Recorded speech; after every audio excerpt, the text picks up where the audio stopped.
Is there a greater act of rebellion that you could do right now in our modern world than spend the next hour learning about donkeys? Welcome, Shaniacs, to InShanely Curious. I'm Shane Mauss, and we're going to be talking about donkeys today, but this is actually the first episode that I recorded, and it's adorable. You'll get to hear. I was half tempted to re-record just because in the beginning I was a little nervous. Oh my gosh, I haven't interviewed scientists in a long time. Oh, I got this. I've interviewed 500 in the past for my old show, Here We Are, and then I forgot that it can be scary interviewing people. I wanted to share that anyway, just because I opted to. One, I know science can sometimes be intimidating to people, and especially, and it's just like it's not even. It would be hardly even noticeable if I didn't mention it now. But I actually want to point it out so that you can see, because sometimes. When listening to the show and I'm maybe really flowing with someone, it might seem intimidating. It's like when, I was just at NYU doing a interview at the medical school for an upcoming episode with um, Italia and uh, a systems biologist there, and we're walking to go to do the interview, and he gets stopped by some doctor there, and they start going on about this and that cancer cell with a bunch of words that I don't understand, and it's easy to get intimidated. Sometimes you overhear some of the jargon, which we try to limit on the show as much as possible, but it's always, you never know exactly what words and everything the audience already knows, and so it's if you don't know what a given word or something like that around this show, it's not because we're sitting there trying to sound really smart and impressive or anything. It's just that there's a lot of differing terminology within science, within anything. Like if I overhear a couple people talking about some sport, yeah, if you go to some other country and go and listen to some people talk about rugby or something like that, some fans talk about rugby, they'll sound like geniuses, talking about this and that statistic. You won't be able to follow. You won't know what the heck's going on. And so it's definitely not of like, oh my gosh, I can't. I remember feeling this way when I first started learning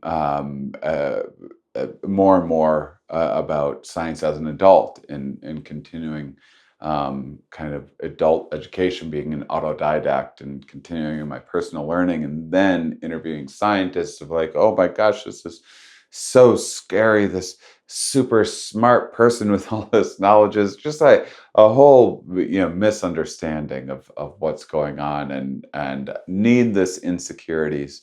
And so I wanted you to hear that I still experience that from time to time. I get a little nervous in the beginning. Sometimes it takes a few minutes to get things to click. Sometimes I ask an awkward question, or aren't as smooth and charming and knowledgeable and quick and clever as I'd like to be. And I think it's important that people hear that in the hyper polished world of Hollywood and social media and everything else, where you just see the perfect edited version of whatever. It's all so contrived and everything too. But going back to this sense of rebellion, I would consider myself to be, a rebel through and through. Always have been. Always since grade school. Always in detention. Always in trouble. Yeah, I've been to jail, psych wards. I've done drugs. I've done all the. I've crazy parties, thrills, adventures, neglecting responsibilities, breaking laws. Every classic thing that you would associate with rebellion. And But the thing is that rebellion's always shifting, and a lot of times it's like, what is rebelling to yourself is a very different thing. And I found when I was, I really felt like I tapped into, honestly, like a punk rock like sense of rebellion in sitting and learning about donkeys, because this is all set against. I know that seems crazy, right? Let me explain. This was all set against life, the zillion responsibilities. I knew I wanted to start InShanely Curious. I knew I wanted to start in January. I knew if I didn't, I would kick myself, and it might not ever happen. And I wanted. That's how I wanted to start my year. And once I landed on donkeys as a first episode, I ultimately decided not to make this one the first one, just because I wanted to have a couple episodes to kind of set the stage, to give a more holistic point of view, or sampling of what this show is about, so that people wouldn't misunderstand as just like, oh, this is just like a donkey episode or a bonobo episode, or just learning about random episodes. So much more about that. We're learning about the tree of life, biological systems, the very fundamental laws of nature that govern you, that govern the world around you, that gave rise to all of this. Everything that you're looking at and listening to right now is a product of a lot of these same principles that might seem unrelated to, say, learning about how butterflies or rabbits work or something like that. More episodes that we have coming up. But I could try to sell you on, like, oh, each one of these species is a case study, and it is. But that's not what and not everything needs to be for something. That's what I'm talking about. I thought about this because I could have recorded this episode. It might have even been better. I ended up over researching and then blabbing about my interests in the topic of donkeys so much that I barely even got a chance to talk about what my guest even does. So fortunately, she was incredible and able to humor me and answer a lot of my donkey related questions. And I also learned that I want to do make sure that I'm booking longer interviews in the process. You think, oh my gosh, am I going to have 20 minutes of conversation in me about donkeys? Am I going to come up with enough questions? It's always like a thing that always goes through my mind, no matter how many scientists I've interviewed. And then lo and behold, the question gets going.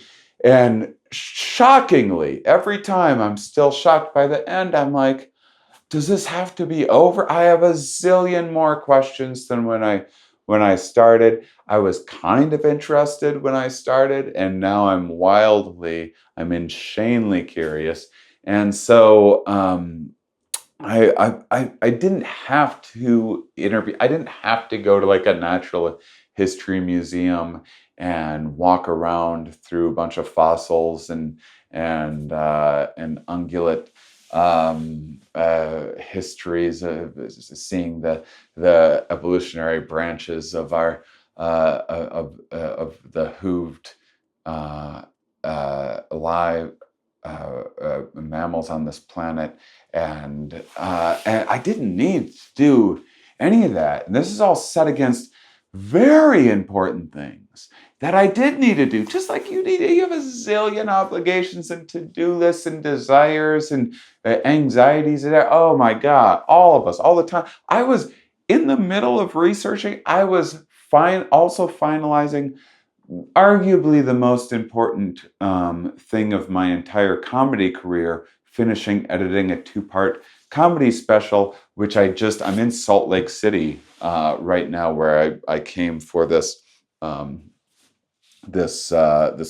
Psychedelics in the Beehive, and did the first like build public screening of it, and so now we are just finalizing kind of the mastering of the sound and color correcting and stuff. So about a month from now, we'll start the negotiations with streamers, and I'll know for soon after that where it's going to land and when, and I'm going to do my best to make sure that it's just very, very accessible and gets the most eyeballs rather than whatever monetary trade-off where I can. So I'm very excited to share that with you guys. But this is this incredible, invested all this money, super expensive project. The culmination of years and years of work, something that might will lead to more work. How much, I don't know, but certainly will lead to more work. Be good for my pocketbook, be good for me getting to do more of the things that I like and connect with audiences. Couldn't get much more important for me. And the emails and bills, and this is during the holidays. There's social events that I'm supposed to go to, and fun opportunities and parties, and relationship stuff to attend to, family, all those usual life things. And it's so easy to go like, well, I don't have time to sit around learning about donkeys right now. And sometimes, when I am, a lot of my animal-based consumption is like I'm watching animal documentaries often because I want to like get some entertainment or get my mind off of other things, but I'll watch something that's still kind of in the realm of productivity. I'm still using my mind, and some of this stuff might be stuff that I'll use for in interviews and knowledge that I'll get to use a thing. Like, how am I going to use this? And I just remember like that's something that like school did to us, where uh, it transactionalized our natural curiosities in some way. I'm not anti-school. I had a terrible relationship with school, but boy, I've met some homeschool kids, and whew, it's a complicated situation. I don't know. I don't know enough about it to really comment, right? But and maybe this happens with everything, but it's just uh, I look back and I kick myself for having those questions at school, like, well, when am I going to use this? I mean, they're legitimate questions sometimes, but I just thought, you know, why?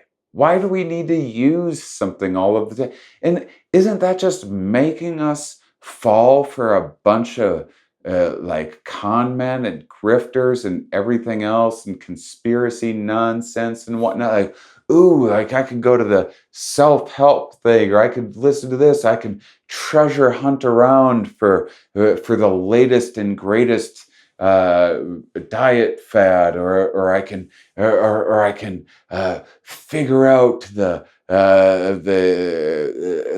most, instead of like learning basics of like I sat and took an animal studies course to brush up, because it's been like a decade since I've done that. And well, everyone's just trying to blow past all the fundamentals and learn about reality. For if you can get people to learn about science, it's always the most far out. Let me tell you about the quantum teleporting UFO telepathic the things repairing our telomeres so that we can live forever and be magic and know these things that no one else can know. And I love how inclusive science is. I always loved math because it's inclusive. Anyone can sit down and learn it and arrive at the answer together. And if there's differences, we could spell it out on paper where it is. It's not dependent on your little personal preferences and beliefs and everything else. And so I just it, like what if it's what if I don't use this? What if me learning about donkeys, this is what I kept on telling myself, isn't about like avoiding other responsibilities? What if it's if it's not for a thing of learning more about evolution? What if it's not for obviously I'm not going to be setting the world on fire with some episode about donkeys. I hope you're not sitting at home. Well, easy for you to say. You're going to be getting all that donkey interest money from your donkey clickbait and with this donkey podcast that's going to set the world on fire. Of course, you can take a couple weeks to learn about donkeys. I have other things to do.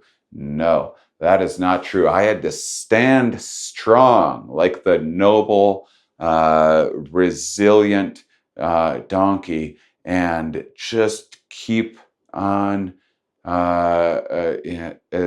just one hoof at a time, just make progress on a never-ending journey to donkey understanding as all these other things were going on. Yeah, like what's more? I mean, I guess I could like break a law or go base jumping or something like that to be like out there or being on the fringe, but like who thinks to just sit and learn about some random species? I'm not trying to even sell you on the. If you're like, if you think maybe I'm, in a world where everyone's trying to grab your attention in this attention economy, maybe maybe you think I have some motivated reasoning here to keep you hooked. You could turn this off right now, and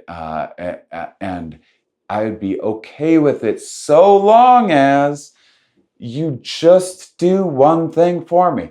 Just pick another species instead. I don't care what it is.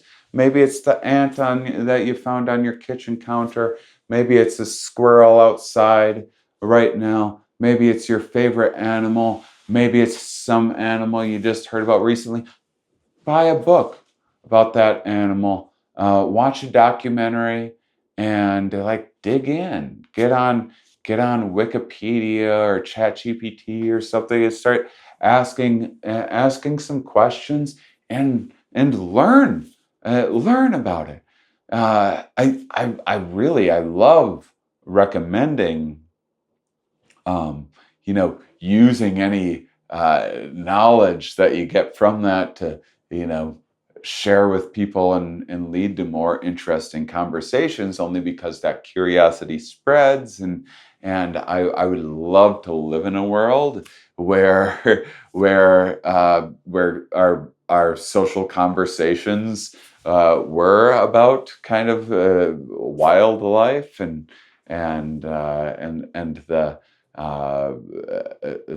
some of like how often are you out and about and have a conversation about biology? I would love to live in that kind of world, but I only say it just because you'll learn better if you end up like teaching it and or telling someone about some of the fun facts, but just for yourself, just like, you know what, I'm just gonna, as a little bit of a fun hobby, not avoiding responsibilities, nothing else. It's amazing the amount of time I spent researching donkeys. I was actually more productive. First off, engaged my parasympathetic response. It calmed me down. It eased the stress off of life. I'm not trying to.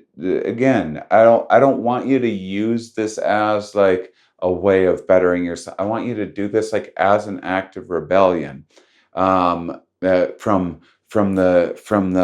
your civic duty is to doom scroll and then in between being terrified of life, quick sending some funny memes around to your friends to soothe the chronic stress that we're all subjecting ourselves to in the endless digital world. I took social media off my phone, by the way, in this process. Amazing. You know that you can reinstall it in like 2 minutes and post something if you want, and then uninstall it. Again, life changing. Um, I don't even I exude life hacks. I don't need to pitch this as a some motivational like betterment show. I I'm it's about not trying. But my approach is to like not go after those things and then notice when like, oh my gosh, I just happened to benefit in some way from that. But go out there and just for some silly hobby, just and you have to do it. You also have to do it at the cost of some other things. You need to make some sort of sacrifice. You need to create boundaries. Be like, nope, this is the time of day when I learn about porcupines. Something like that. Because it makes it silly and fun along the way. And remember that when you were a kid and it wasn't, instead of just being like, oh, a skunk. Yeah. I don't remember when you were a kid and you'd get punched in the nose by skunk smell, and your mind would light up with curiosity and you'd want to know more about skunks, and you'd watch Pepe Le Pew or whatever and get a kick out of it. Remember when you'd want to try to like you're fascinated by lizards and stuff, and somewhere along the way we're like, we don't do that as adults for some reason. That's insane to me. I think that there's like there is like I mean, science is like often considered like not cool enough, or too complicated or intimidating or too boring, or it's one or the other. It's either like too intense or not intense enough for people. It's kind of interesting actually that curiosity, like that sweet spot of curiosity where you engage curiosity to resolve, to do some problem solving, or then you engage curiosity to when something's too mundane, and there's some sort of a sweet spot threshold in there. See, we're having fun. We're thinking together through curiosity already, and I thought about all this, and it was honestly just life changing. It was just like, I mean, I've changed my life in this way in the past, but it's been kind of like 2 years since I've just taken time to just like, you know what, I'm gonna learn an unnecessary amount about some sort of wildlife thing. And now, from doing that, now I drive past a farm. I look at cows different. I look at horses different, and it enriches my life, and just every drive that I take. And I think about life in such a different way. So do that. Rebel either by listening to me talk about donkeys and avoiding all those other distractions. It's great because podcasts, you can pause things and come back to them, or just pick your own critter to learn about, and just engage to a just insane extent. Push it so far that you're like, I'm going to get myself in trouble. What would happen? Do you think that you go to some like AA or NA meeting or something like that? And it's like, there's ever a talk like, well, everything was going fine in my life until I got hooked on learning about muskrats. That's never happened. What is going to happen to me, if I'm lucky enough to know when I'm going to die and to make it to like a deathbed sort of situation where I know my time's limited, where something spontaneous doesn't strike me down, I know I'm going to be looking out the window and I'm going to see some bird or something like that. I'm like, damn it. All that time I spent doing all those things that I just thought were so damn important. And at the end of all this, I could have been watching birds and fascinated by birds. How'd I miss out on that?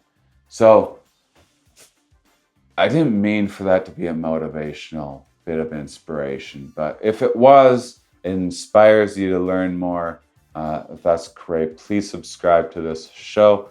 You guys are awesome. Enjoy.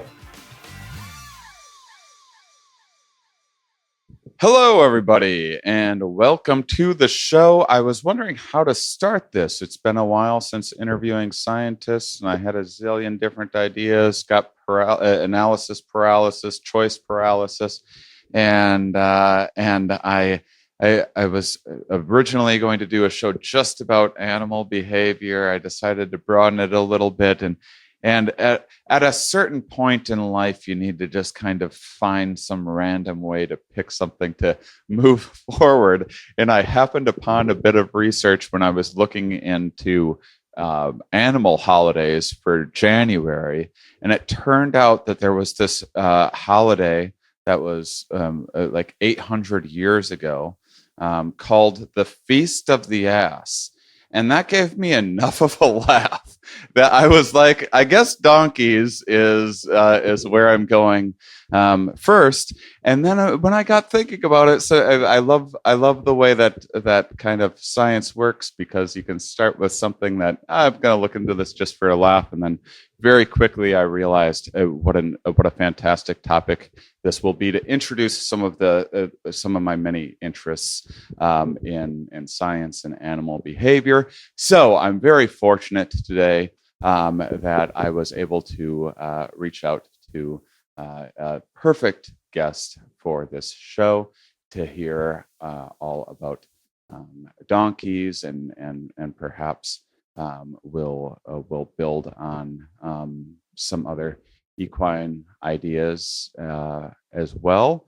I have Sarah King joining me today. She's a research scientist at Colorado State University and the head of the Survival Commission. I told Sarah ahead of time that I am terrible at intros, and I'm already screwing this up. Sarah, you are not the head at all. You're like, don't say that. Can you please introduce? Can you please introduce the things that you do, so that I'm never giving someone an intro ever again. I'm just the worst at it. Yeah, as long as you don't say I'm the head of. Oh my gosh. So I'm a research scientist at Colorado State University, where I also do some teaching. I am the co-chair of the International Union for the Conservation of Nature Species. That's where I got some wires crossed there. Right. And I'm co-chair of the Equid Specialist Group. So equids really are my thing. I have a background, behavioral ecology is my field. And so I spent my career studying, well, funny enough, the behavior and ecology of mammals, and particularly equids, which are horses, asses, and zebras, are all within the equids. I have so many things. There's so many directions I could go with this. I think one of the most beneficial things kind of for building ideas to the future of this show, I really thought that that donkeys, horses, and zebras are a really nice way to, and something people might already even know and be familiar with, are a nice way of introducing some of the concepts around speciation. So, could you get into that a bit? Yeah, so I'm often amazed how people are not really aware much about equids. Everybody knows what a horse is. Everybody knows what a zebra is, but most people know donkeys as well. I think we're just coming out of Christmas, and donkeys Do play a some people in. not know donkeys? I don't know. Sometimes you're surprised, or sometimes even you talk about a foal, and people are like, "What's a foal?" It's you know Yes, which is a kid, a baby, the a baby child, a horse or a baby. Yeah, baby yeah. donkey. Yeah. I can see that. I can see that. Okay. I know it. I mean, it often surprises me what people don't know. But in fact, Yeah. there's actually 7 species of equid. So so there are 3 species of zebra. So there's the Grevy's zebra, which is only found in sort of Kenya and Ethiopia, and they're quite endangered. I can't remember the exact. And then there's plains zebra, which is the one that everybody is familiar with from nature documentaries, with the migration across the Serengeti and all of that. And then there's the mountain zebra, which is a species that's only found in the southern end of Africa. So it's found in South Africa and Namibia and a little bit into Angola. And those has 2 subspecies, and one of those in South Africa nearly went extinct. In the 20th century, there are only about 50 left of the one subspecies, but now they've come back, and now they're on a lot of game ranches and reserves and nature preserves and stuff in South Africa.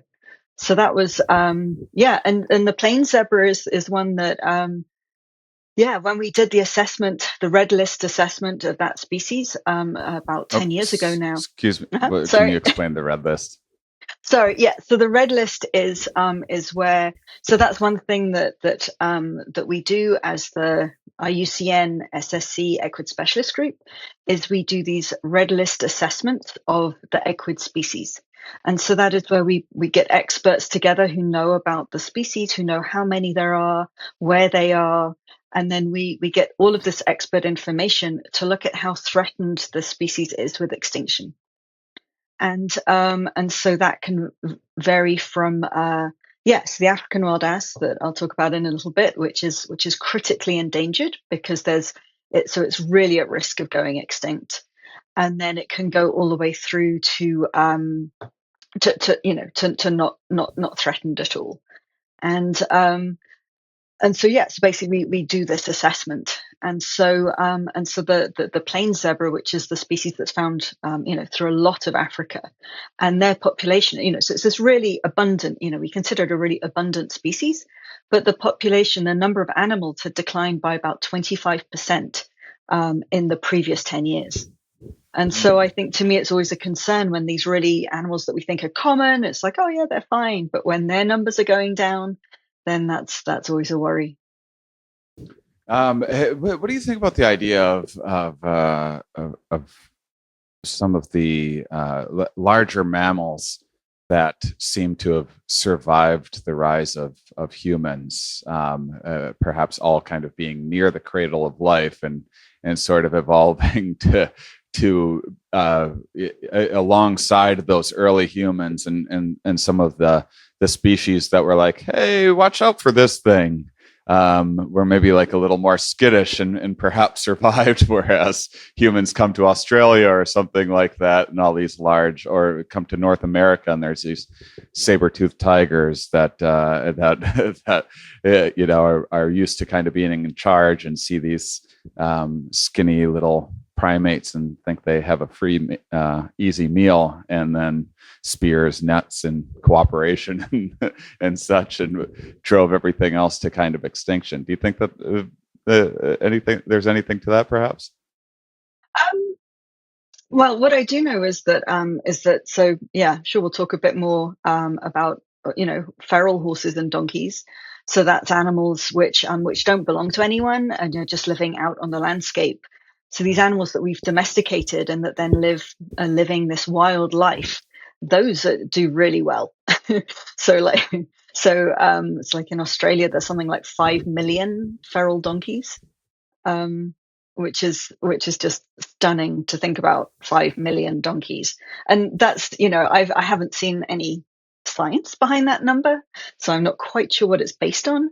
But so there may not Sounds be like five just an million. expression that they have in Australia. Five Oh, million, there's maybe, give five or take. million donkeys, mate. But there's definitely, I mean, hundreds of thousands. I think is Yeah. I think is pretty safe to say, if not millions. So yeah, so I think, yeah, I mean, and like zebras in general, I mean, I think that they were doing, uh, you know, they were doing okay, but I think everything's taking the Anthropocene is really affecting so many species. And I Mhm. think just as the human population is expanding, and then, humans need to feed themselves as well. And so then there's competition for water, um, between livestock and the wild species for water. And so yeah, it's all just a challenge. Well, it's just interesting to me. Obviously, we don't have a time machine, but it's interesting that humans domesticated, donkeys and horses. But to me, um, you know, uh, morphologically, like horses and zebras sort of look Yeah, somewhat similar, and so like, why didn't that happen? domestication is fascinating. And yeah, so I mean, so there's actually there's two species of ass. So there's the African wild ass, which is the ancestor of the donkey. And then there's the Asiatic wild ass, which is found, or used to be found, across Eurasia, and now is pretty much just in certain locations in Central Asia. But yeah, the African wild ass is this species which is now, it's critically endangered. I mean, there's probably fewer than 500 still living in the wild. I mean, this is an animal that there's like really very fewer than tigers. It's like we're used to thinking about like tigers being really endangered and elephants and things like that. But this animal is really critically endangered, and yet not there's so much that we don't know about it. I mean, I've got colleagues. So my co-chair with this Equid Specialist Group has done, or led, a lot of research on it. But yeah, so this species is the direct ancestor of donkeys, and yet we've got like millions of feral donkeys, and I don't know, around 500 wild African wild asses. That is fascinating. So, huh? So wait a sec. So wild asses never got domesticated, is what you're telling me. And Yeah, so they sort of split, and and so then they are sort of genetically a bit different, behaviorally, morphologically, so how they look, they're a bit different. So domestic donkeys, obviously, there's like all sorts of breeds from minis to mammoths, but in general, like your average donkey in Africa is smaller than the African wild ass. And the African wild asses, they're beautiful. They're this beautiful, like, slate gray color, and they've got stripes on their legs. They're really, yeah, they're really beautiful animals if you look them up. But yeah, there's some at Denver Zoo here, and then you can tell people walk up and go like, oh, it's a donkey, or or make some sort of ass joke normally when they see them.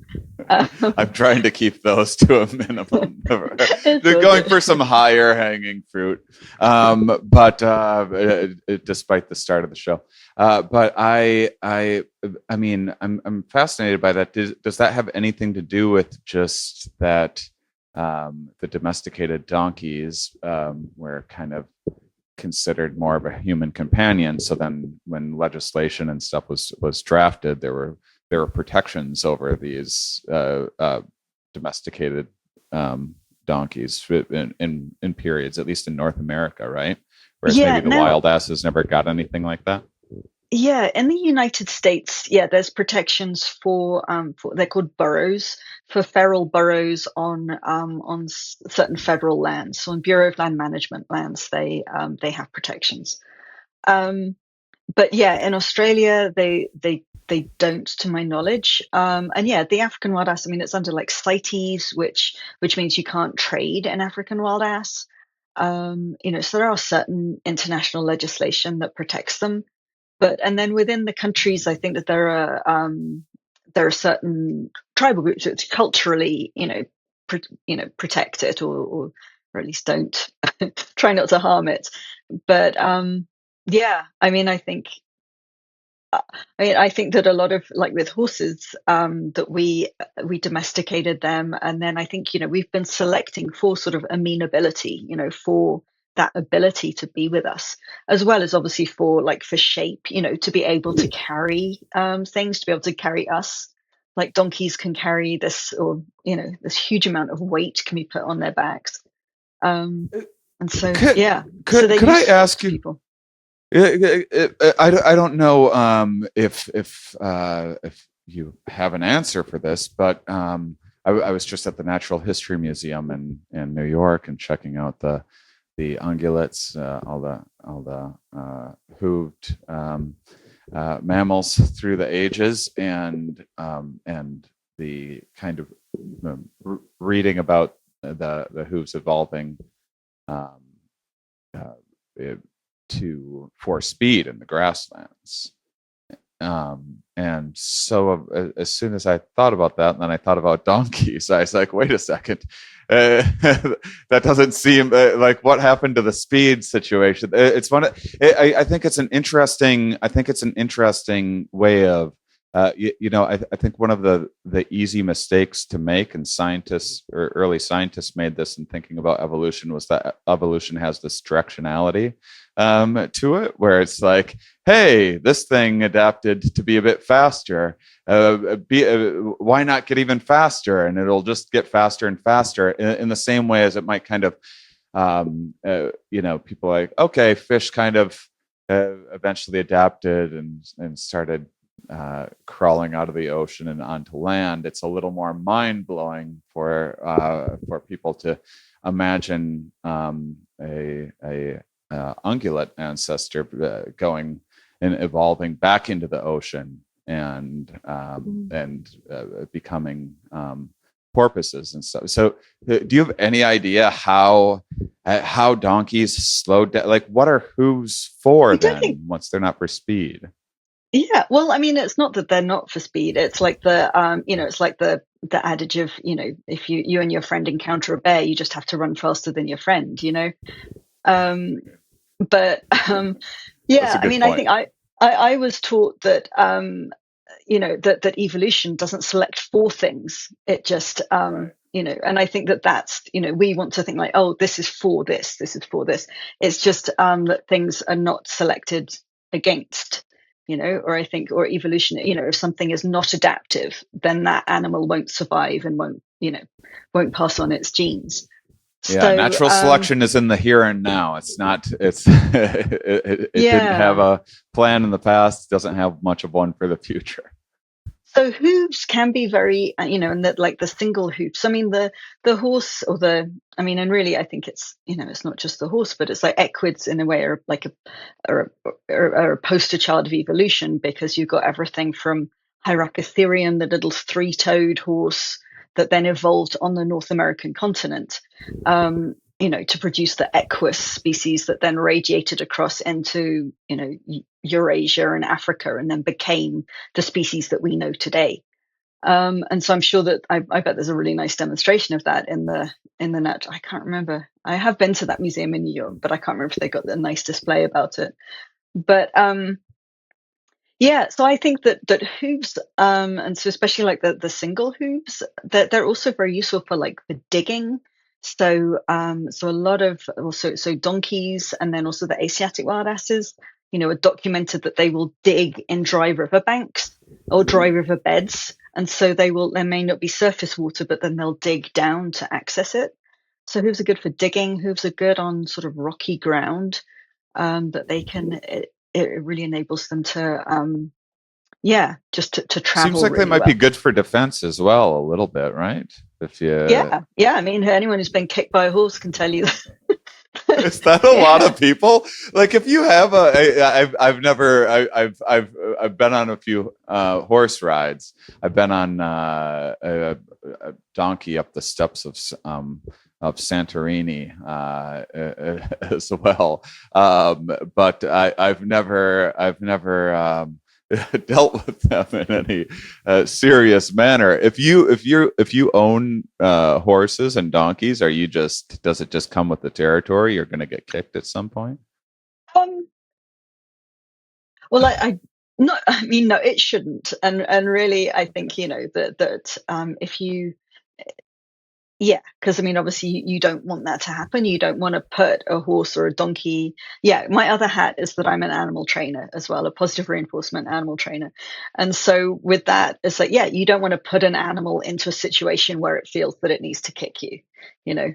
But yeah, But if you're people a are stupid.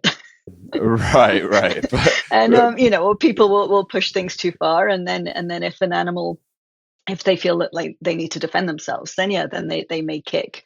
Or if they're uncomfortable or afraid, then yeah, then they may kick. And they can be ever so it's like, yeah, yeah, before I knew better, I mean, I've been kicked. And but horses can, they're very, very they know exactly where that hoof is going. And so if I mean, so more than being kicked, I've had horses that, the hoof has come near me.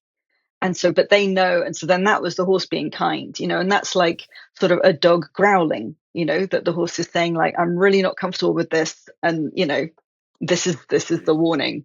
And then and so then anyone with with any you take sense, that you take that seriously. warning and you're like, okay, thank you, that was very nice of you. We'll reassess the situation. Yeah. Yeah. So definitely, it would have had a lot of defensive purposes. I was are donkeys kind of sometimes used with in conjunction with herding and for some protective qualities as well, and in terms of like maybe keeping wolves Yeah. away. Or, Historically, I don't think so. I mean, I know that, well, from what I read in Africa, even today, when donkeys are used in these pastoralist systems, whereas the cattle are herded and are put in sort of bomas, these like fences at night, and sheep and goats, everything's like brought in to keep safe from the predators. The donkeys are just left to free roam, because I think it is more, that they maybe have more ability to fend for themselves. Um, yeah, because even, I mean, again, in nature documentaries, if you see the video of like lions attacking a zebra, the lions are really careful for where those hooves are going, because those hooves can do, yeah, I mean, a kick can do a lot of damage.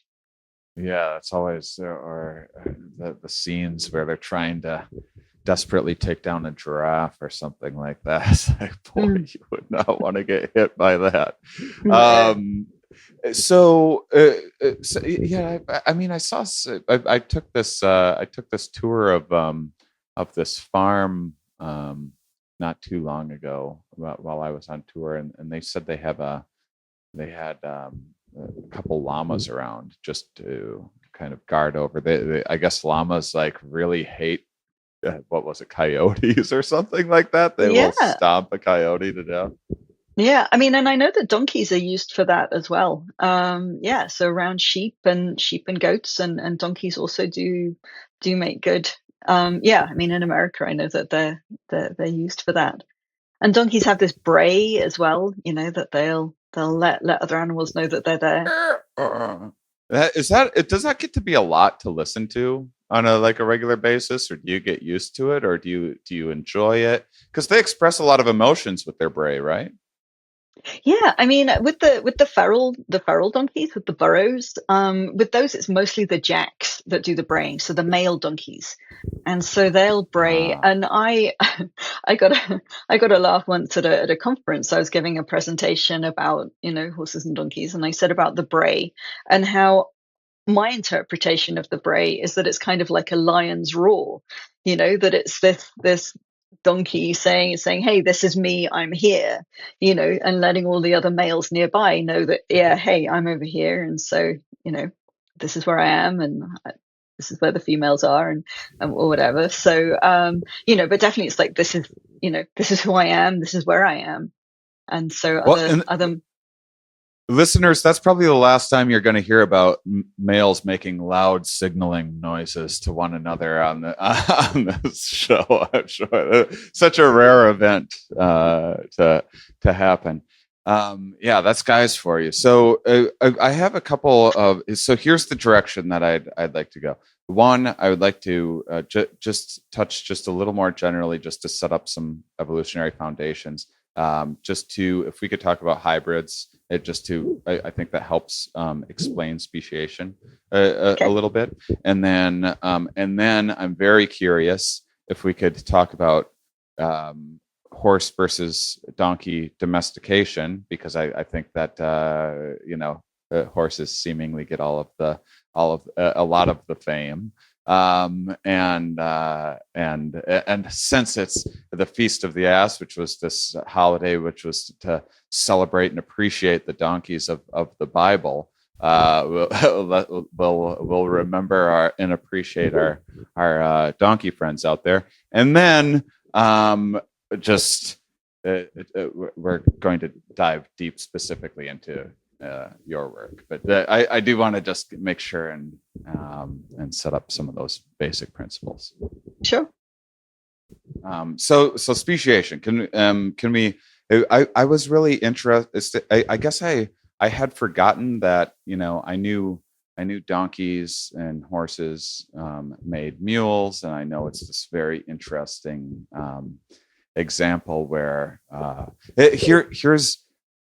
How about I try to explain it, and you say every time that I'm wrong, you can give me like a nay or a nay nay for really wrong, or a nay nay nay for an exceptionally wrong, and we'll have fun. So speciation is often speciation is kind of determined by reproductive isolation.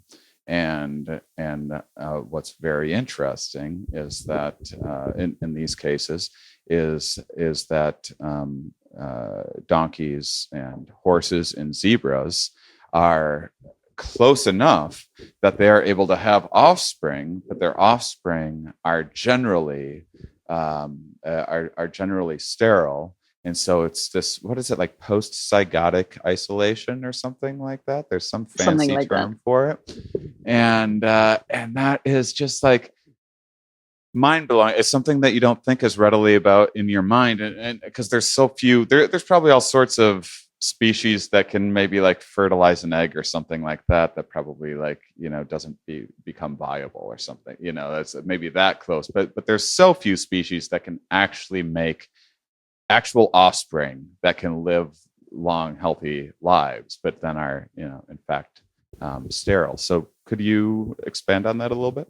Yeah, I mean, I think it's like they're infertile rather than sterile. Okay.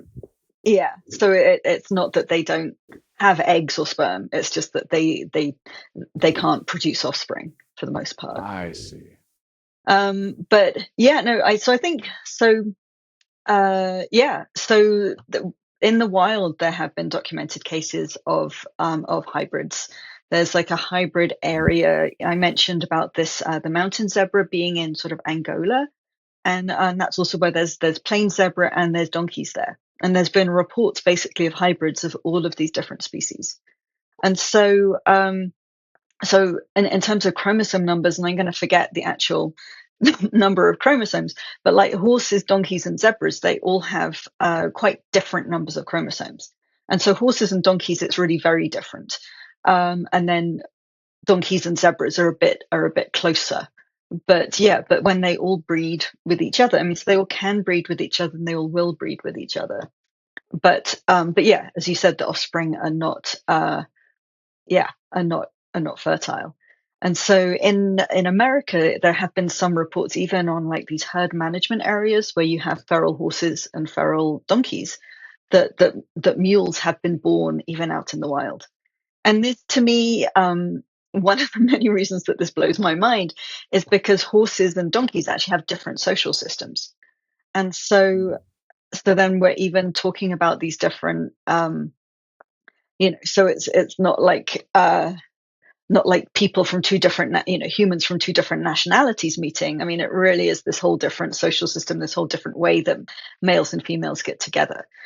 And then in Africa, there's also between the Grevy zebra and the plain zebra, there have also been hybrids documented. But I think often hybridization happens. So we can think of this with canids as well, with the dog family. So like wolves, dogs, coyotes, they can all mate with each other as well, and do. And I think the more that they look into genetics of some of the wolf populations, the more they find, that they have coyotes and dogs in there.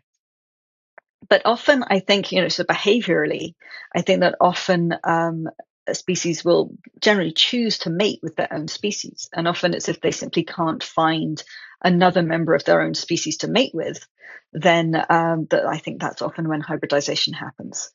So hybridization is more likely sort of on the edge of a species range, and maybe an animal, goes off looking for mates, but goes in the wrong direction from the rest of the population, and then it's just sort of like, hey, you're close enough, Yeah. and that's what happens because both males and females, I mean, they both want to reproduce, so it's not all just the males that are doing this. The females also have itches that need scratching. So. Yeah, but I would say you're a bit pickier if you're a female, because this goes into I kind of forgot, or maybe didn't know that the that it's not just mules. It's what is it? Heinies? Is it Oh, Heinies? yeah, Hinnies. Hinnies, Yeah. and because you have so you have a male donkey and then a female Jenny. Is that right? Is that Well, within and donkeys, the male is a Jack and the female is oh a yeah, Jenny. Jack But and yeah, Jenny. but That's what I meant. mules, I think that mules. I've got to get Mules this are right. when the female is the horse, Right. and then hinnies are when the female is the donkey, and Yes. hinnies are less common because there's less space to if you're a small female Jenny, to raise the offspring of a large male horse is it comes along with a lot more challenges than a female Hmm. horse getting the jack's offspring, right? Yeah. Oh, yeah. And and then But yeah, and mules are yeah. I should point out that a lot of mules, like most mules that we see, are really intentional. I mean, there's some beautiful, beautiful mules out there, and even like mule shows, and yeah, I mean, and mules are intentionally bred because they are so good at their job. They're really sure-footed. They're really they can travel a lot of miles. They can carry a lot of weight. So yes, the mules are not just accidents. They're they are there's like careful breeding programs for really good mules.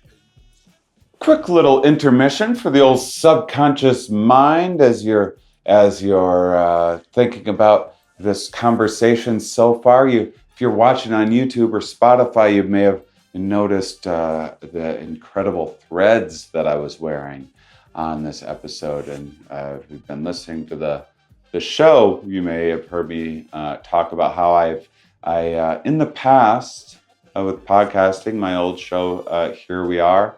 Whenever I was on, like, say, a podcasting network or whatever, I was always there was always friction with advertising. I just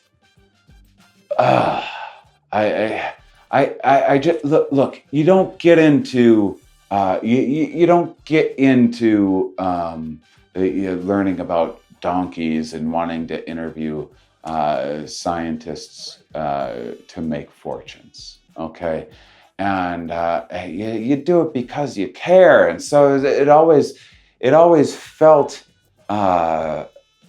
just weird to be just peddling just all the crap out there, and it has gotten easier for people to plug things that they that they actually use and enjoy. But I am trying to be a lot more intentional with this show. And so I've told you I was going to reach out to a few different artists that I work with. By the way, Randall Roberts, check him out, is the amazing artist that made the evolving art piece for InShanely Curious, which it's at the time you're watching this right now, it might only be an etching, but it will be changing every month as he is in the process of painting the masterpiece. And so I love supporting artist friends, and I happened to see that I was wearing a Threda shirt. In fact, I'm wearing another one right now. Here's how much I wear their stuff. I put this one on to record this right now. I was like, oh, I'm going to plug Threda. I'll put this one on without realizing that underneath I had a Threda t-shirt on. That was accidental. This on purpose, trying to sell you things. This already was wearing it. Honest to God truth. And just a big fan of their work. There, check them out in person in Colorado if you're ever there. But they have some of the most incredible available online and everything on online visionary art inspired apparel. And people are often asking me where I get my stuff because I have good tastes, and I like generally wearing stuff made by artists. Even better when I actually happen to know those artists and I'm friends with them. It's just fun and awesome and cool and a great way to look dope and unique while supporting friends of yours and things that you believe in. So if you go to Threda.com, oh my gosh, how do I always feel like I'm gonna screw up one of the letters. THREYDA. I'll put a link in the bio and put InShane in the offer code. You'll get 10% off any purchases. And that's all. I just wanted to give you a little insight into the type of things that I want to be supporting and plugging on this show. So thank you guys and enjoy the rest of the show. Okay, this is getting us exactly where I want to go. So could you break down? Let's talk about I would like the pros and cons. Okay, so I'm going to buy some land in Chattanooga, Tennessee, or something that I'm actually considering doing, and I'm considering getting a Equid. This is not something I'm considering doing because I care about animals and I know how irresponsible I am. But I'm going to, I have a change of heart and I'm going to get into equids. What are the pros and cons of horses, donkeys, and mules to the human? To the human, yeah. I mean, I think a lot of it depends on what you want to do. Because I think if you want an animal to go just like galloping about with, or to do a lot of, I don't know, jumping or compete or those things, then generally you would probably choose a horse. Or that you want you want an animal to go riding long distances with. But again, having said that, all those things could also be done by a mule. So I think that But with all those things, and then what between between a donkey and a mule, though? Like, are there trade-offs there? Yeah, and then between a donkey and a mule, yeah, I mean, donkeys are obviously smaller in body size. So, donkeys well, and mules again are incredibly hardy. I think if I was living somewhere in the desert, donkeys are very arid adapted. So they're really good in dry places, dry and hot places. They do really well. So, such as Africa. So, yeah. So if I was in Arizona and I wanted to get an equid, I would probably get a donkey. In somewhere that's a bit wetter or colder, then I think that the donkey would struggle a bit more. But yeah, I mean, if I wanted to just go, so I know a lot of people use donkeys like for pack trips, and they want to be hiking but not carrying their backpack, and then so they put all their gear on the donkey.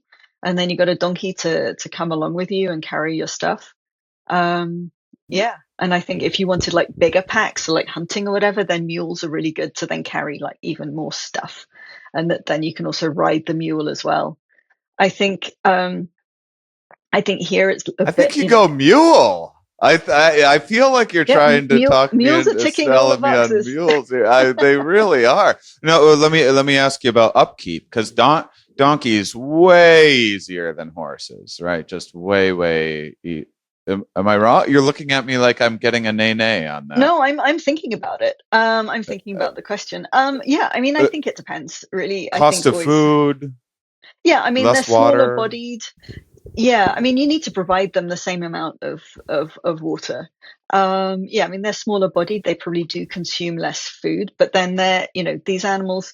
So yeah, you talked about ungulates, and ungulates. There's artiodactyls and perissodactyls, and so artiodactyls are like cows, sheep, deer. They're the ones with the you know like the cloven hooves, and then the perissodactyls are the odd-toed ungulates. So perissodactyls are actually rhinoceroses, tapirs, and equids.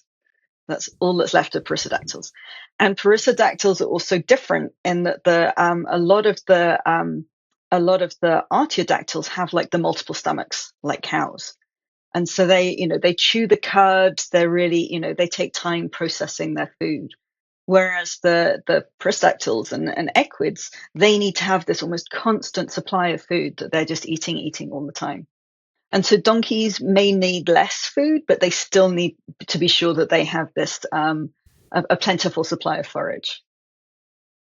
I was originally confused. I think I might know the answer to this now, but I was originally confused by why you would classify things as odd and even-toed ungulates. Like intuitively, if you just give me that fact alone, I think like, well, why wouldn't you go like one and two toed and then three and four toed or so, and I think I may know the answer now, but maybe you could fill me in because on the surface it seems like an odd way to demarcate a Well, I think it's species. related to the digigestive system.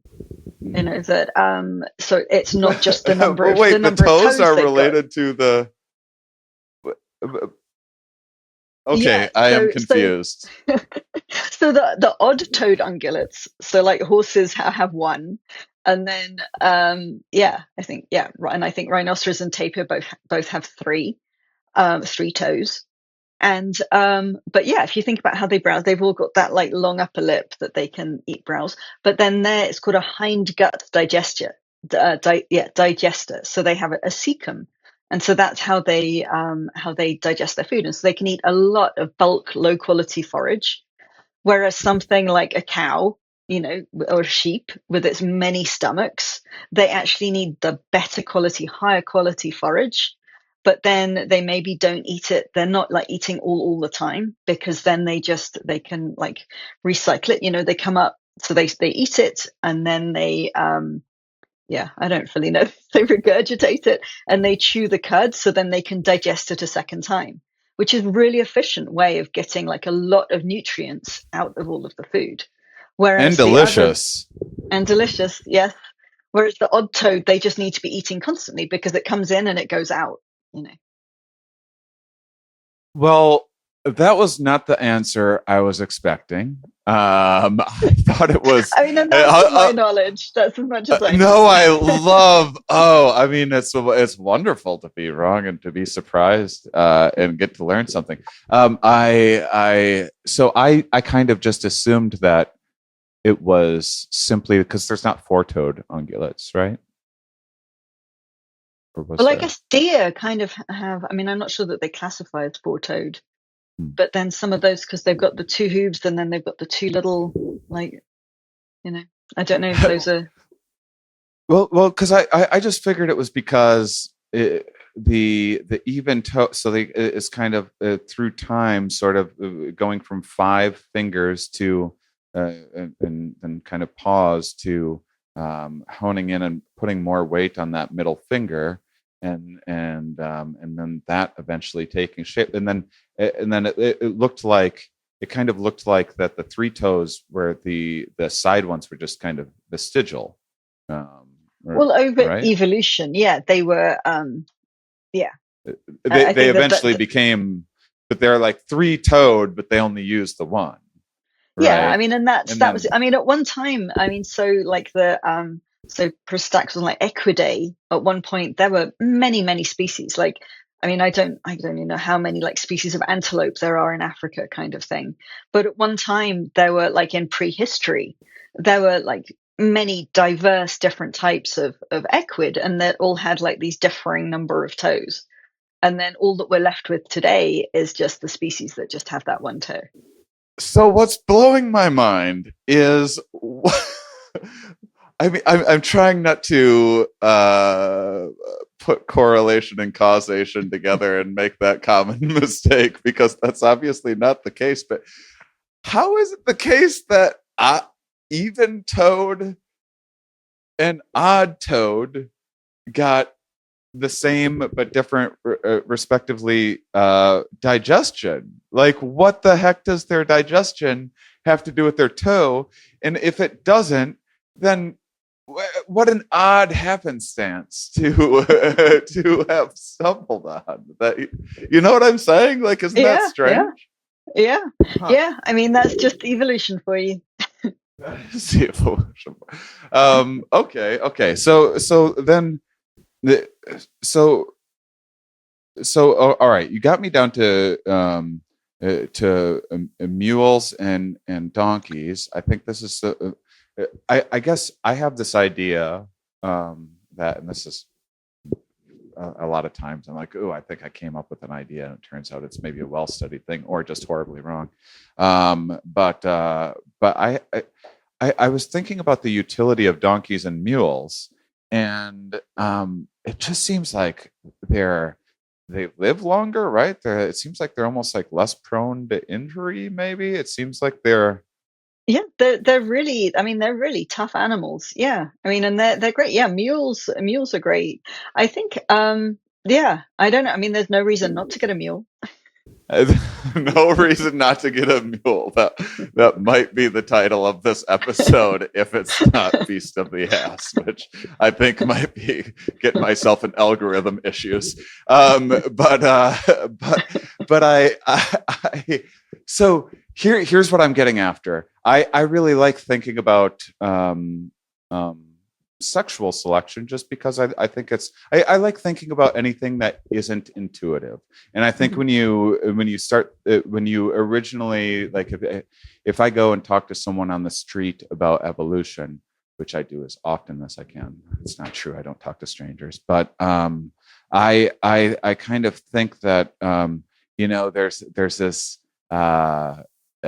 false narrative out there of like survival of the fittest type stuff that kind of comes readily to people's minds. And all of these more frivolous, I don't know, maybe frivolous isn't the right word, but these like costly signals and such that males often have in terms of uh, like was it brazing? Is that the name? But Braying. Yeah. braying, the Yeah. yeah.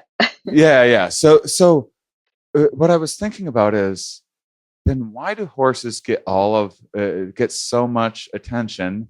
And most of it seems like it's just because they're so gorgeous, first of all, and then two, I mean, they are fast, but I can see them evolving in maybe like a fighting type setting or something. But they're also like a little skittish, but maybe you can command them a little bit more. But I was like, maybe it had a little to do with the ability to advertise, for, like, if you have a horse back, if you're our ancestors before modernity with these modern cities and everything, and like everyone kind of has mules and donkeys around. You need those things to get your plowing done and everything else, whereas like if you're caring for horses, it seems like a little bit more unnecessary. It seems like it has like a little more conspicuous consumption, maybe going on there, where you'd be like, look at, like the horses are like the Porsche of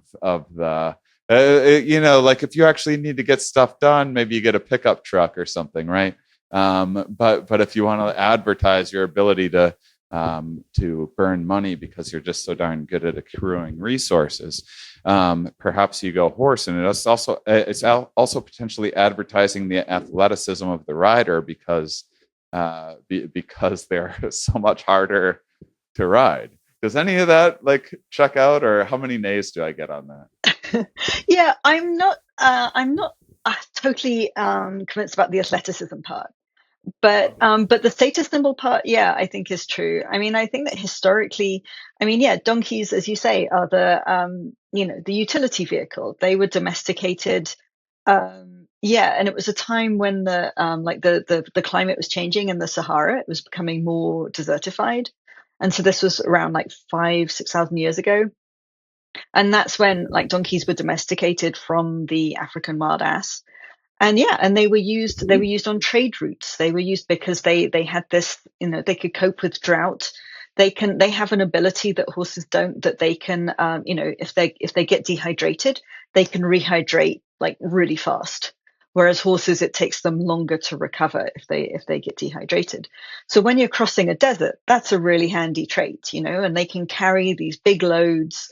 And yeah, so that's really what they were domesticated for, is to carry things.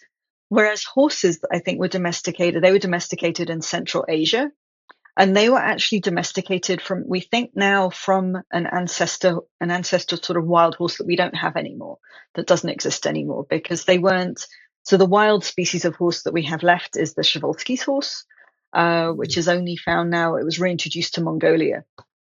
Um, and so yeah, so we think that the domestic horses were domesticated from a common ancestor of this wild species of horse.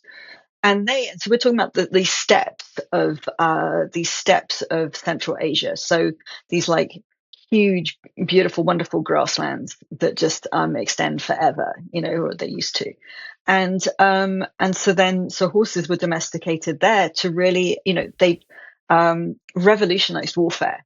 That is what. So Chinggis Khan on the back of a horse, he conquered like most of Eurasia, because it just gave that speed and that just ability to cover these big distances very fast that humans hadn't had before. That was connected to some lactose persistence, though, too, right? Some selection for. Are I you don't know about familiar? that. No, Yeah, I yeah. vaguely familiar, but I don't. Yeah. Asians have less lactose tolerance historically, and Well, the Mongolians Mongolians had eat. The more. Mongolians drink a lot of cow milk.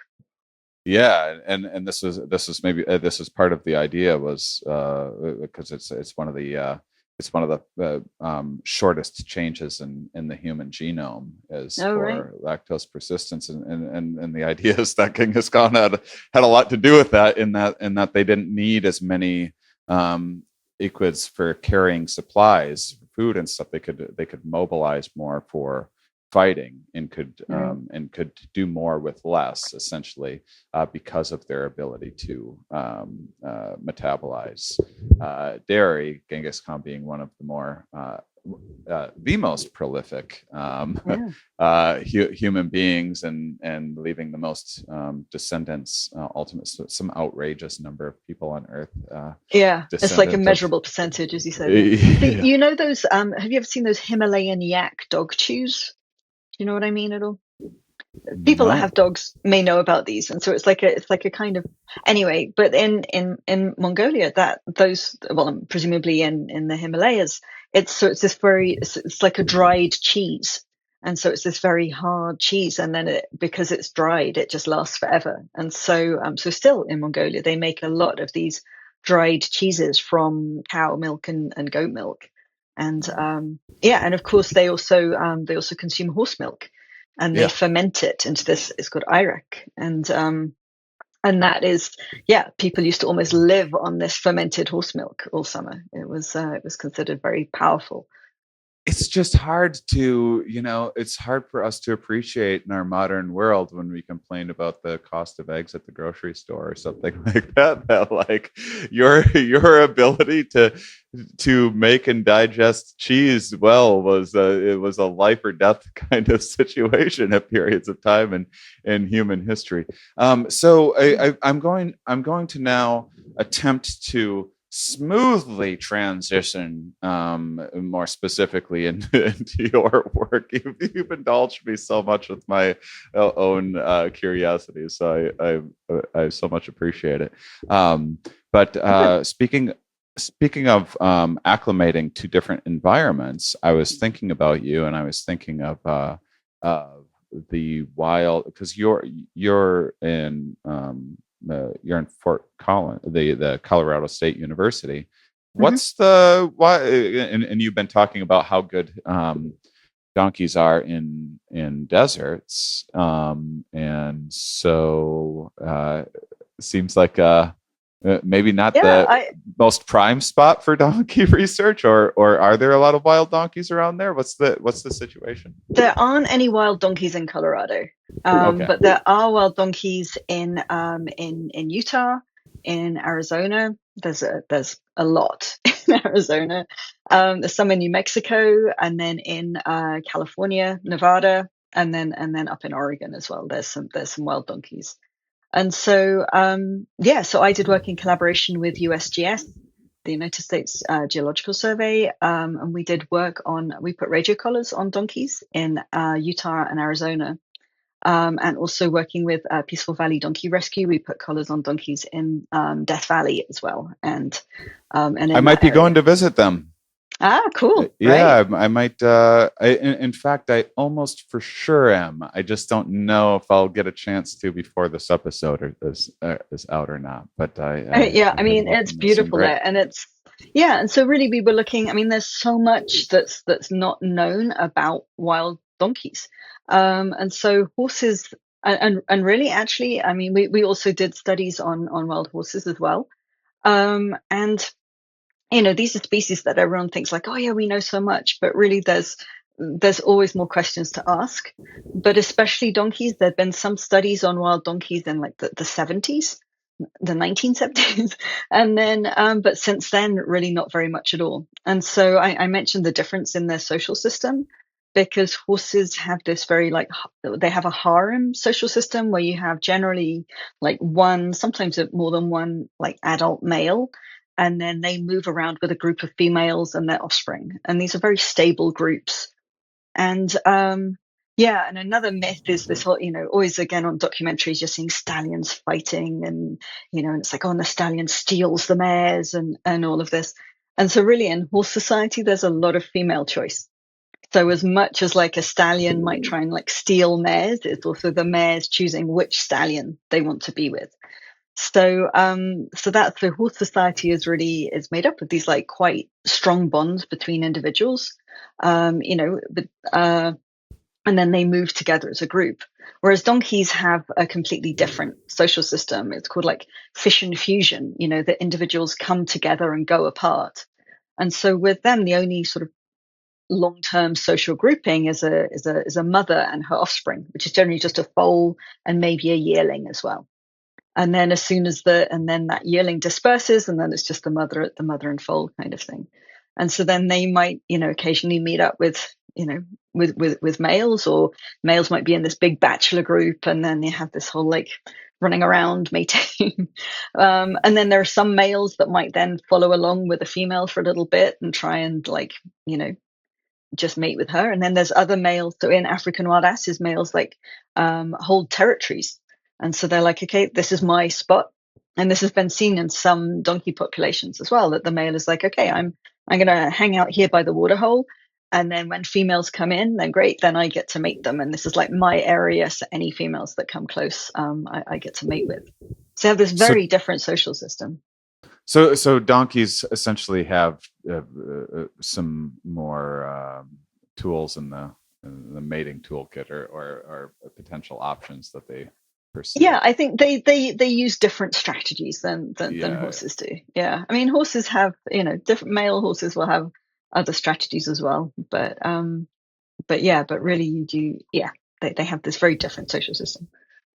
Yeah, I was there's a elephant exhibit at the Natural History Museum at the moment, and similar mating pattern to horses there, where there's harem behavior, but the matriarchs are, of course, in charge, and elephants. But it's you have it laid out, and they had this like little exhibit there, and you see like the male off to the side or whatever, and you can see, historically with um, male scientists early on going and looking and being like, look at that guy.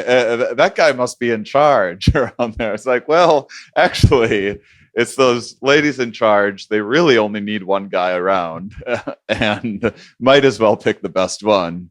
And so try to be lucky enough to be that guy that lets all the ladies hang. That the ladies let hang around. Exactly. Yeah. I mean, with the horses, there were definite, yeah, there were definite stallions that they had bigger harems simply because the mares wanted to be with that male.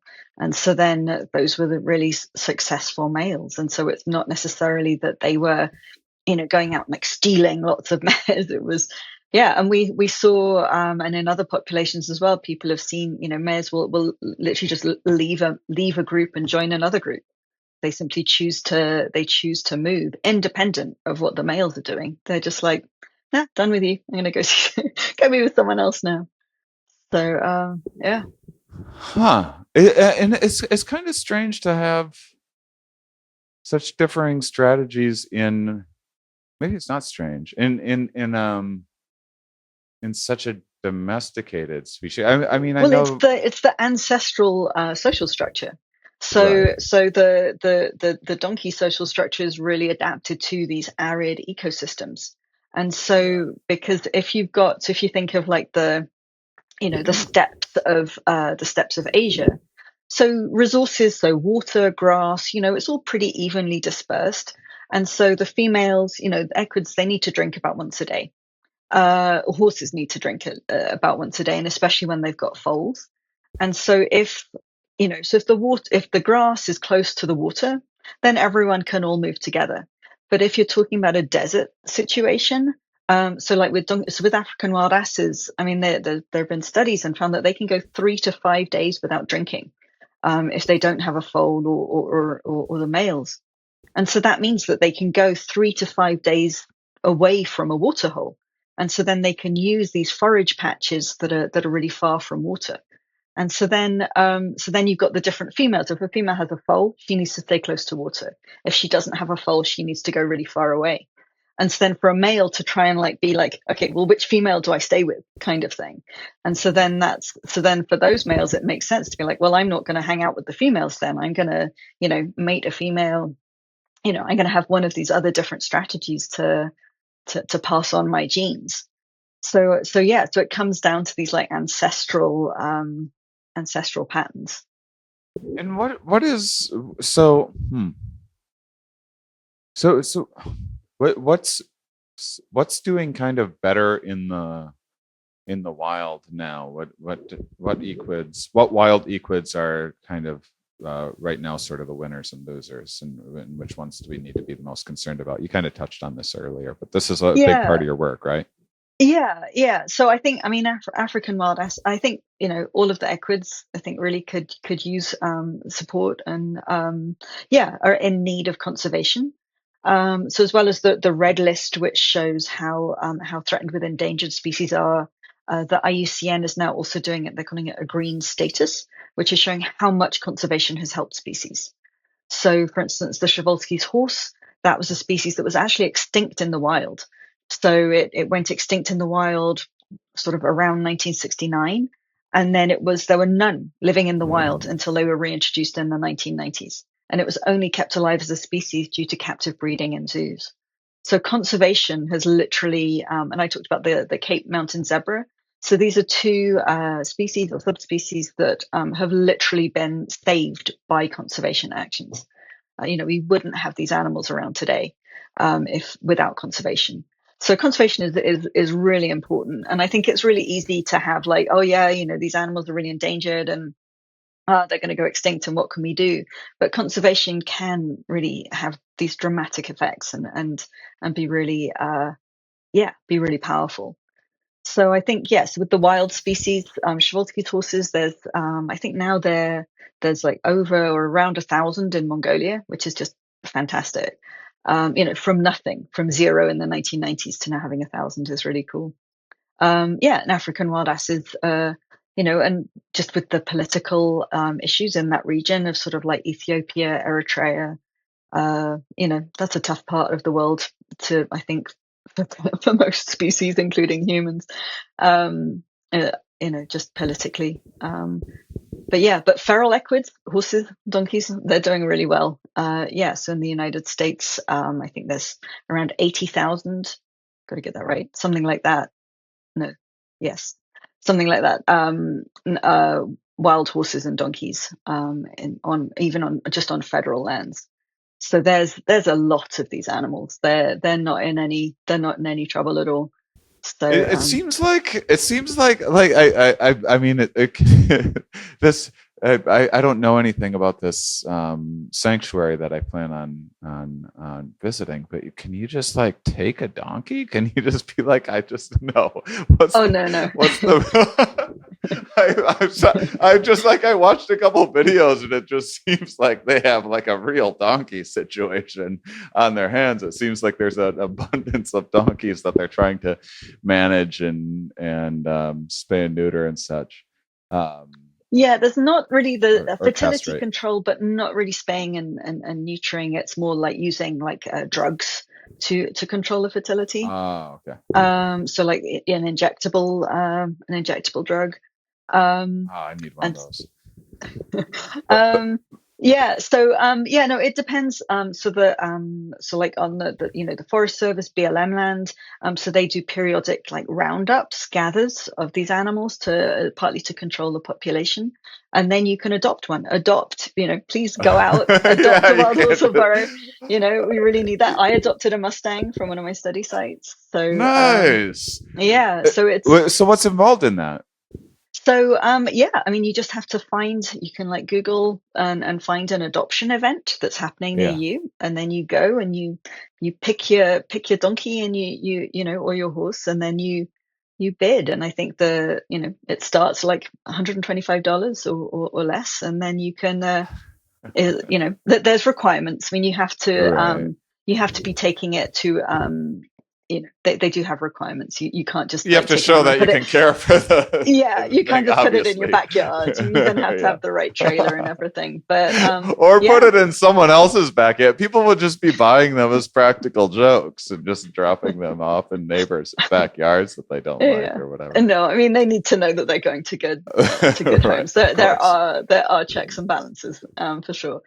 But I mean, and there's lots of sort of donkey sanctuaries and places around. So there's a lot of donkeys that are on military land and like in some of the national parks. So in Death Valley, and so that's where organizations like Peaceful Valley Donkey Rescue come in, and then they basically do the roundups there, and then you can go and adopt from a donkey rescue as well. So there's lots of ways that you can adopt one, and then there's other horse rescues. There's no shortage of horses and donkeys that need homes. All right. Well, in that along those same lines, I don't have a time constraint. I know you're very busy. Why don't we use the last of whatever time you would like to plug, talk about, explain, whatever important aspects of the Species Survival Commission, which you are not the head of. The Very much not. co-founder of. Very much I'm not. glad I reminded. I'm glad I remembered to remind my guests how terrible I am at intros. And then the International Union for the Conservation of Nature. Just Yeah, The I mean, I floor is think yours. it's just, yeah, I mean, I encourage people to, to get involved. So yeah, there's a lot of these species you can go and see at zoos. Yeah, I'm not affiliated in any way with Denver Zoo, but they currently have 3 of these of the 7 equid species. So they have, yeah, and so like I know the National Zoo in Washington, they have Przewalski's horses as well. So there's lots of places that you can go.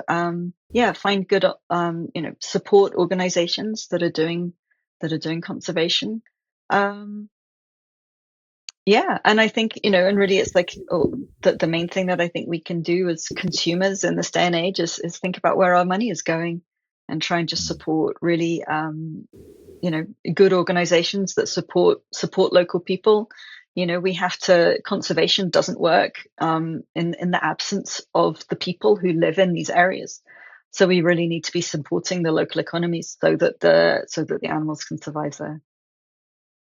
Well, what if people wanted to support some of your efforts? Where would we herd them towards? Yeah, I don't know. Yeah, if you need animal training in the Fort Collins area, I do dog and horse behavior consults.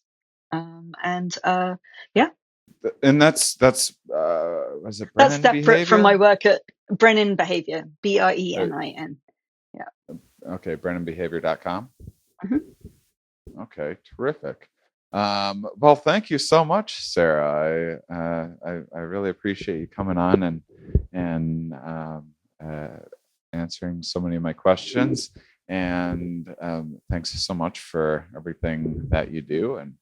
Yeah. And I'm always happy to talk about horses and donkeys and equids in general. So yeah, they're wonderful. fascinating animals, and yeah, there's always more to learn, and yeah, it's fun to talk about. So thank you for this Thanks. opportunity. Absolutely. Thank you, and Happy New Year. Happy New Year. Thanks for listening, everybody. As a little bit of a tease slash reward, some positive reinforcement for all of you who like the noble, patient donkey. Made it all the way to our destination without wavering to the end. I am already putting some things in the works for January 14th of next year to celebrate the forgotten holiday from hundreds of years ago. Throw it in Wikipedia if you don't believe me. The Feast of the Ass, the celebration of the donkeys of the Bible. And especially if you're in the Arizona region, hey, donkeys like hot and arid climates, don't they? I also like hot and arid climates in January. I wonder what we could put together.